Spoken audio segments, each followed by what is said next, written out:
Hello, I'm Corey Long from Siegel Auction Galleries, and today I'm here to ask, why do these center inverted error proofs exist? Who made them, when, and how did they end up in collector hands? Our story starts in 1869 when National Banknote Company was engaged to produce a new series of postage stamps to replace the designs that had been in use since 1861 at the beginning of the Civil War. The designers and engravers at National produced a set of stamps that were revolutionary in the short history of U.S. stamps. For the first time, in addition to images of famous statesmen, other types of images were used, including the theme of improved postal communications, with a post rider, a locomotive train, and a transatlantic steamer. In addition, stamps with patriotic themes were designed, including flags and shield, an eagle, as well as reproductions of famous paintings, with Vanderlyn's Landing of Columbus and Trumbull's Declaration of Independence. Another Trumbull painting depicting the surrender of Burgoyne was essayed, but ultimately not used for the series. Collectors call the series the 1869 Pictorials, and they are exceptional examples of the engraver's art and among the most popular classic stamps in the world. Ironically, they were not particularly popular with the public or postal officials, as they were replaced only a year later with a return to the statesman theme. In addition to the novelty of the pictorial designs, a second innovation was introduced: bicolor printing.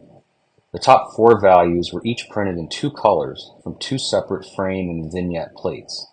Mistakes during production resulted in the first center-inverted errors in U.S. philately. Three of the top four values were discovered with centers inverted. Only the 90-cent Lincoln escaped with his head right side up. Now we fast forward 12 years to 1881, and the Atlanta International Cotton Exposition, a World's Fair, was held in Atlanta, Georgia.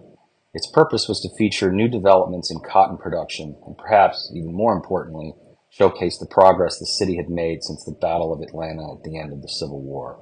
For display at the exposition, the Post Office Department ordered a printing of card-proof sheets of all U.S. stamps that had been issued up to that point, each one in 5 separate colors. These so-called Atlanta plate proofs included the 1869 pictorial issue, and the bicolor nature of the top 4 values resulted in numerous color combinations, which are highly collectible. In addition to the 5-color card proofs, the Post Office Department also had printed sheets of 100 of the center-inverted high values of the 1869 pictorial issue.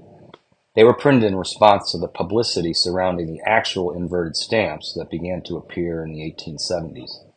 Despite the 90-cent never having been discovered inverted, it was also included in the set. At the end of the exposition, the sheets were somehow acquired by a collector and dealer named James A. Petrie of Phillipsburg, New Jersey.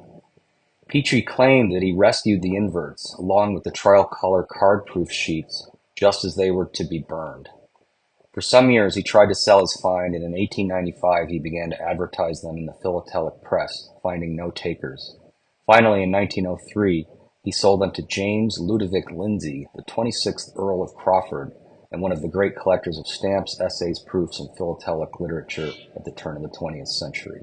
In November 1915, the Earl of Crawford's collection was purchased by John A. Kleeman of the Nassau Stamp Company in New York. It was Kleeman who eventually cut up the sheets, resulting in the corner margin invert set seen here. So that is the story of the 1869 Pictorial Invert Card Proofs. This set will be offered as part of our auction on December 13th, 2023. For more information about stamp rarities, visit our website at siegelauctions.com. Thank you for listening.